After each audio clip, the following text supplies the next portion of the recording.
दुनिया की सबसे बड़ी जंग तोप या मिसाइल से नहीं, बल्कि एक नल की टोटी टैप से शुरू होगी। और उस टोटी पर किसका हाथ है? वो कोई प्रधानमंत्री नहीं, बल्कि ईरान की नेवी का एक गुमनाम कमांडर है। आप सोच रहे होंगे, ये अमेरिका जैसी महाशक्ति एक संकरी गली को खुला क्यों नहीं रख पा रही? इसका जवाब छिपा है उस सीक्रेट मैप में, जिसे 1988 में समंदर की गहराई से निकाला गया था। वो मैप सिर्फ रास्तों का नहीं था, बल्कि एक ऐसी अदृश्य सुरंग का था जो हॉर्मुज के नीचे से गुजरती है।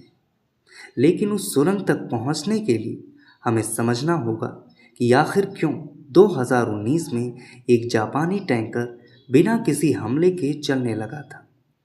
क्या वो टॉर्पीडो था, या कुछ ऐसा जिसे साइंस आज भी मानने से इनकार करती है? 21 मील की चौड़ाई, 20 मिलियन बैरल तेल, दुनिया की 30% एलएनजी।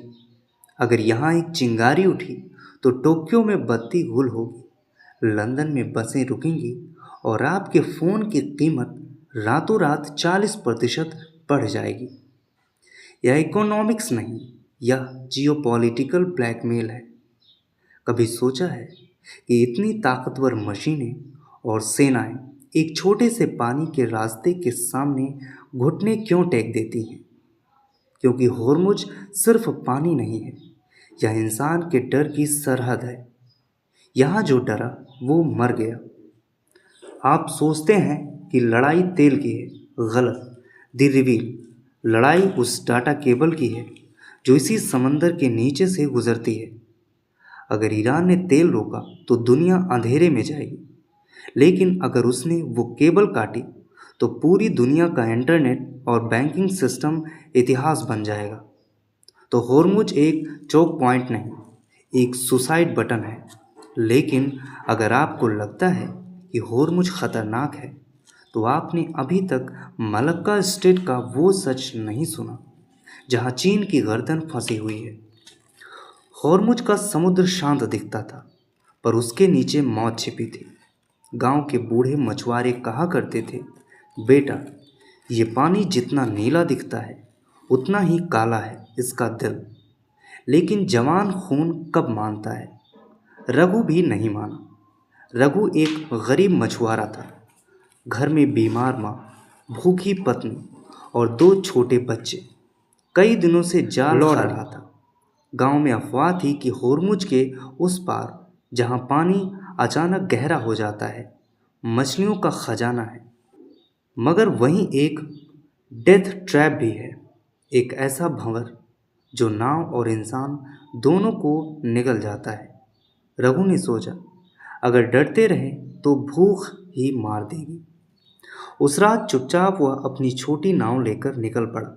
समुद्र ने पहले तो उसे धोखा दिया। हवा नरम थी, लहरें मीठी। रघु के जाल में मछलियां भरने लगी। उसकी आंखों में उम्मीद चमक उठी। बस आज की रात, फिर कभी यहाँ नहीं आऊँगा, उसने मन ही मन कहा। पर तभी पानी का रंग बदलने लगा। नीला काला हुआ और काला गाढ़ा। नाव के नीचे जैसे कोई दानव करवट ले रहा था। भंवर। नाव गोल गोल घूमने लगी। रघु ने चप्पू जोर से चलाया, पर पानी ने उसका मजाक उड़ा दिया। उसकी मेहनत, उसका संघर्ष, सब उस चक्कर में फंस गया। रघु को माँ की खांसी याद आई, बच्चों की भूख, पत्नी की सूनी आंखें। उसने चिल्लाकर कहा, हे भगवान, अगर मैं बच गया तो कभी लालच नहीं करूँगा, पर समुद्र सौदे नहीं करता। नाव अचानक झटका खाकर पलटी और रघु गहरे अंधेरे में डूब गया।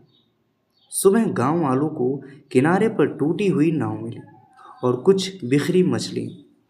बूढ़ा मछुआरा चुपचाप बोला, समुद्र ने फिर एक सपना खा लिया। गांव में कुछ दिन शोक रहा, फिर सब सामान्य हो गया। पर रघु की पत्नी जब भी समुद्र की तरफ देखती, उसकी आंखों में एक ही सवाल होता,